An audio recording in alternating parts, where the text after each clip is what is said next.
నమస్తే, నేను మీ కుప్ప పద్మిని. ఇన్నాళ్ళు మీ సపోర్ట్ ని నాకు అందిస్తూ, మీ ప్రేమని నాకు అందిస్తున్న ప్రతి ఒక్కరికి కృతజ్ఞతలు. ఇప్పుడు చూడబోతున్న ఈ వీడియో కూడా ఖచ్చితంగా మీకు ఉపయోగపడుతుంది. లైక్, షేర్ అండ్ సబ్స్క్రైబ్ చేసి మీ ఇష్టాన్ని అలాగే మీ సపోర్ట్ ని నాకు అందించండి. అలాగే ఈ వీడియో పట్ల మీ అభిప్రాయాన్ని కమెంట్ సెక్షన్ లో కమెంట్ చేసి నాకు తెలియజేయండి. నమస్తే.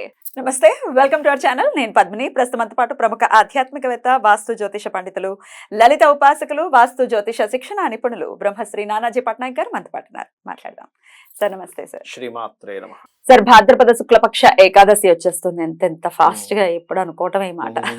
పరిగెడుతున్నాం, టైం పరిగెడుతుంది, టైం వెనకాల మనం పరిగెడుతున్నాం. Right sir. పరివర్తన ఏకాదశిగా పిలువబడేటటువంటి ఏకాదశి వస్తోంది కాబట్టి ప్రతి ఏకాదశికి ఖచ్చితంగా ఎటువంటి అంటే మిస్ అవ్వకుండా దీని గురించి మాట్లాడుకుంటున్నాం కాబట్టి మరి ఈ పరివర్తన ఏకాదశిని ఎలా వినియోగించుకోవచ్చు అంటే అస్ట్రాలజికల్ గా కూడా చెప్తూ ఉంటారు మీరు. ఏమేమి సమస్యల నుంచి బయటపడటం కోసం ఏకాదశిని ఆశ్రయించవచ్చు, ఏం చేయొచ్చు సార్? ఈసారి వచ్చే పరివర్తన ఏకాదశికి మాసానికి ఒక సిస్టమ్ ఉంది. ఏమిటంటే భాద్రపద మాసంలో చేసే ప్రతి పూజ మనం భద్రం పొందడానికి, అబ్బా మనం భద్రంగా ఉంటాం, భద్రంగా ఉండడానికి, భద్రాన్ని పొందడానికి. ఇప్పుడు ఆ భద్రతే లేకే కదా ఇన్ని ఇబ్బందులు కలుగుతున్నాయి. కాబట్టి భద్రం కోసం మనం భాద్రపద మాసంలో చేసేవన్నీ కూడా మనకు భద్రతను ఇస్తుంది అని చెప్తుంది శాస్త్రం. ఇక్కడ కూడా ఎటువంటి భద్రతను ఇస్తుంది అనేటువంటిది మనం తెలుసుకోవాలి. భాద్రపద మాసంలో వచ్చే పరివర్తన ఏకాదశి. రవి 27 డిగ్రీల్లో ఉంటున్నాడు ఏకాదశి రోజు సింహరాశిలో. ఈ చంద్రుడు చూడ్డానికి పంచమంలో కాకుండా 6లో కనిపిస్తున్నప్పటికీ ఆయన డిగ్రీస్ వైజ్ గా చూసుకుంటే పంచమంలో ఉన్నట్టే. ఎందుకంటే 27 డిగ్రీలు 2 డిగ్రీలు కదా, జస్ట్ 2 డిగ్రీస్ కదా. జస్ట్ ఎంటర్ అయ్యాడా సార్ 6th హౌస్ లోకి? జస్ట్ ఎంటర్ అయ్యాడు 6th హౌస్ లోకి. సో జస్ట్ ఎంటర్ అయ్యి ఒక 3 డిగ్రీస్ లో ఉన్నాడు చంద్రుడు. అయితే ఇది దైవ సంబంధించిన అంటే జీవుడు కర్మ స్థానాల్లో సంచారం జరుగుతూ ఉంటుంది చంద్రుడిది ఏకాదశి సంబంధంగా.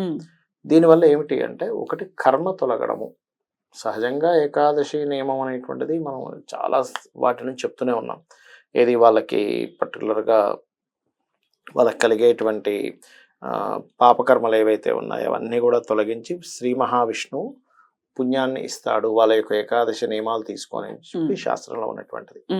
అయితే ఈసారి కలిగేటువంటి వాటిల్లో ఏమిటది అంటే ఒకటి రవి ఓన్ హౌస్ లో ఉన్నందుకు పేరు ప్రఖ్యాతలు ఇస్తూ సంతాన సంబంధించిన భక్తి మార్గ సంబంధించిన వాటిల్లోకి వీళ్ళు ఏదైతే ప్రయత్నం చేస్తున్నారో ఆ ప్రయత్నంగా వెళ్తే వీళ్ళ కర్మ తొలగడం జరుగుతూ ఉంటుంది అక్కడ. ఎందుకంటే కర్మస్థానాల మీదుగా శని యొక్క సంచారం ఉంటే అక్కడ ఏకాదశి సంబంధం కలిగింది కాబట్టి అది. అదేవిధంగా ఉద్యోగం సంబంధించిన విషయంలో మార్పులకి అండ్ ఉద్యోగం విషయంలో ఇబ్బంది పడుతున్నారు కొంతమంది. ఎందుకంటే మకర రాశి అంటేనే కాస్త శనికి సంబంధించిన రాశి కదా, కాబట్టి ఆ యొక్క విషయాల్లో కూడా వీళ్ళకి అభద్రతా భావం పోతుంది. ఎందుకంటే భాద్రపద మాసం కాబట్టి భద్రాన్ని కలిగించాలి కాబట్టి అది. అయితే ఈ రోజు చేయవలసినటువంటి రెమెడీ కూడా రెమెడీ ఉంది. ఏమిటంటే ఒకటి, మీకు బెల్లముతో అన్నము తయారు చేసే విధానం ఉంటుంది. బెల్లం వేస్తారు, అలా బెల్లంతో తయారు చేసిన అన్నాన్ని శివాలయంలో శివుని దగ్గర పెట్టి నైవేద్యంగా పెట్టి దాని అందరికీ వచ్చిన వాళ్ళకి ప్రసాదంగా పంచండి ఒకటి. రెండవది ఏంటంటే గోశాలకు వెళ్ళి గోవులకి మకర రాశిలో చంద్రుడి సంచారం జరుగుతున్నందుకు శని యొక్క రాశిలో ఉన్నందుకు బెల్లము గోవుకి తినిపించడము. వీలైతే నూనెని ఏదైనా శివాలయంలో దీపారాధన కోసమని ఇవ్వడము. ఇవి గనక చేసినట్లయితే ఏమవుతుందంటే మీకు ఎప్పటి నుంచో ఉన్నటువంటి కొన్ని ఇబ్బందులు ఉంటాయి. అంటే కొంతమందికి చూడండి రోగ సంబంధించిన ఇబ్బంది ఎక్కువ ఉంటుంది కొంతమందికి, లేదా ఏలినాటి సినిమా, అష్టమ సినిమా, అర్ధాష్టమ సినిమా నడుస్తుంది, లేకపోతే సినిమా మహాదశ నడుస్తుంది, పనులన్నీ లేట్ అవుతూ ఉంటాయి. అవి ముఖ్యంగా తొలగిపోతాయి. ఇది గోశాలకు వెళ్ళి గోవులు పెట్టినప్పుడు అక్కడే కూర్చొని ఓం అనాకలిత సాదృశ్య చుబుక శ్రీ విరాజితాయే నమః నామస్మరణ చేసినట్లయితే దాని ప్రభావం కూడా తగ్గుతుంది. ముఖ్యంగా ఈ ఏకాదశి నాడు సహజంగా మనం ఏకాదశి అంటేనే విష్ణు ఆరాధన చేస్తూ ఉంటాం శివాలయంలో కూర్చొని, అవి కూడా చేస్తే ఇంకా మంచిది చెప్పాలంటే. ఇక ఉపవాస దీక్షలు ఎలాగో అందరికి తెలిసింది. సైంటిస్టులు ఇప్పుడు చెప్తున్నారు 20 గంటలు న్యూట్రిషన్స్ చెప్తున్నారు, 20 hours మినిమం గ్యాప్ ఉండాలి. మన శాస్త్రాలు ముందుగానే దీని గురించి చెప్పాయి. 8 యామములు అనేటువంటిది దాన్ని మనం పాటించినట్లయితే మంచిది చెప్పాలంటే. అసలు ఇంత అంటే ఎవరైతే దాన్ని ఎక్స్పీరియన్స్ చేస్తున్నారో, ఏకాదశి ఉపవాసాలు మొదలు పెట్టారో చాలా ఫాస్ట్ గా పనులు అయిపోతుంటాయి. అవునండి. అదేదో హెల్త్ ఓకే, హెల్త్ 100% హెల్త్ బాగుంటుంది. హెల్త్ తో పాటు కోరికలు కూడా తీర్చేసేటటువంటి అవును.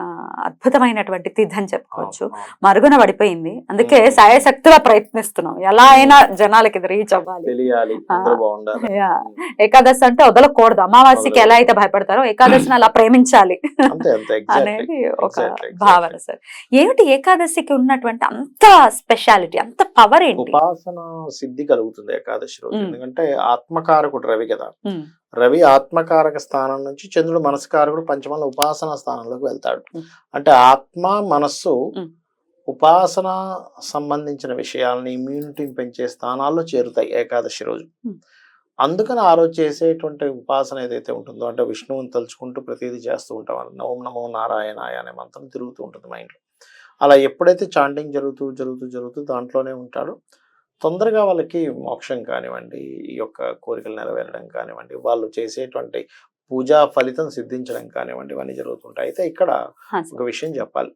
ఇవాళ రేపు నేను చాలా మంది చూస్తున్నప్పుడు వాళ్ళకి అంటే కొన్నిసార్లు ఎందుకు పూజలు సిద్ధించడం అనడానికి కూడా కొన్ని కారణాలు ఉంటాయి. ఎలా అంటే చాలా మంది అంటుంటాయి, చాలా ఏకాదశులు చేసాం, చాలా పూజలు చేసాం. ఇక్కడ మేజర్గా కొన్ని విషయాలు ఏమిటంటే, వీళ్ళు స్నానం చేసేటప్పుడు వస్త్రం లేకుండా చేస్తున్నారు కొంతమంది తెలియక. అసలు అది ఫలితం ఇవ్వదు. మీకు ఎందుకు, శ్రీకృష్ణుడు ఆయన చెట్టు మీద కూర్చుంటాడు, చేసిందే అందుకు. మీరు కాత్యాయని వ్రతం చేయబోతున్నారు, మీకు ఎలా వస్తుంది? దిగంబరంగా నీళ్ళలో దిగకూడదు, మీరు స్నానం ఇలా చేస్తే మీకు ఫలితం రాదు కదా అని చెప్పడం కోసం ఆ లీల చేశాడు ఆయన. ఇది మనం అర్థం చేసుకోవాలి. ఎన్ని పూజలు చేస్తున్నా ఈ తప్పిదాలు చేస్తుంటే పూజా ఫలితాలు రావు. సో ఖచ్చితంగా ఏదో ఒక వస్త్రం ఉండాలి. వస్త్రం కౌపీనం కట్టుకోమని శాస్త్రం చెప్పినటువంటిది. కౌపీనం మామూలుగా వస్త్రం చుట్టుకుంటారు ఏదైనా స్త్రీలు.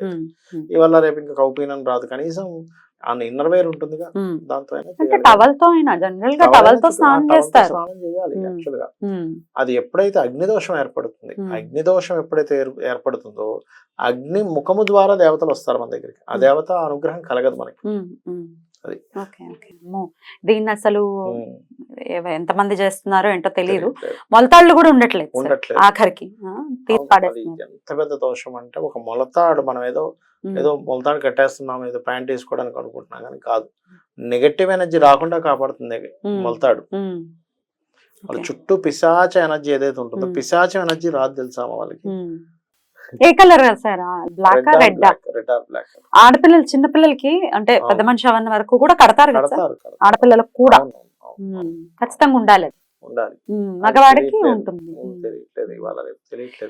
అట్లీస్ట్ మొలతాడైనా ఉంటే అది అయినా వస్త్రం లాగా భావించి అట్లీస్ట్ ఆ కొంచెం దోషమైనా పోతుందేమో, ఇఫ్ అట్ ఆల్ చేయకపోతే కదా, కౌపీనం లేకుండా స్నానం చేసి. మన ఆరాకి కొన్ని ఎలా ఉంటాయంటే, ఒక నెగటివ్ ఎనర్జీ ఎంటర్ అవ్వకుండా ఆపే కొన్ని ఉంటాయి. ఇంకా ఇప్పుడు చాలా తగ్గిపోయింది. ఒకప్పుడు తాయితీ కట్టుకునేవారు, తాయితీ ఉండేది కదా, ఉండేది. ఇప్పుడు లేదు, చాలా మటుకు తగ్గిపోయాయి మనకి అవన్నీ కూడా. ఏమిటో అన్ని తీసి పాడేసాం. ఇది అంటే బాగా ఫాస్ట్ జనరేషన్ లో ఉన్నాం కదా, ఇది చాదస్తాం అది చాదస్తాం తీసి పాడేసాము. రకరకాల నయా జబ్బులతోటి నయా కష్టాలతోటి బాధపడుతున్నాం. ఎందుకు వచ్చింది? పెద్దల మాట చెద్దన్న మూట. ఆలోచన విధానం పూర్తిగా దెబ్బతింటుంది దానివల్ల. పెద్దలు చెప్పారు, ఫాలో అవ్వాలి అంతే, అంతకు మించి ఏమీ లేదు. రైట్ సార్, అద్భుతం సార్. పరివర్తన ఏకాదశి స్వామి కూడా ఎడం వైపు నుంచి కుడి వైపుకి తిరిగి యోగ నిద్రలో స్వామి ఉండేటటువంటి రోజుగా నెరవేర్చుకుని, లేదంటే వారి జీవితాల్లో నిజంగానే పరివర్తన రావాలి అనుకుంటే స్వామిని ఆశ్రయించాల్సి ఉంటుంది. అద్భుతం సార్, చాలా బ్యూటిఫుల్ గా ఎక్స్ప్లెయిన్ చేశారు. కృతజ్ఞతలు సార్. నమస్తే.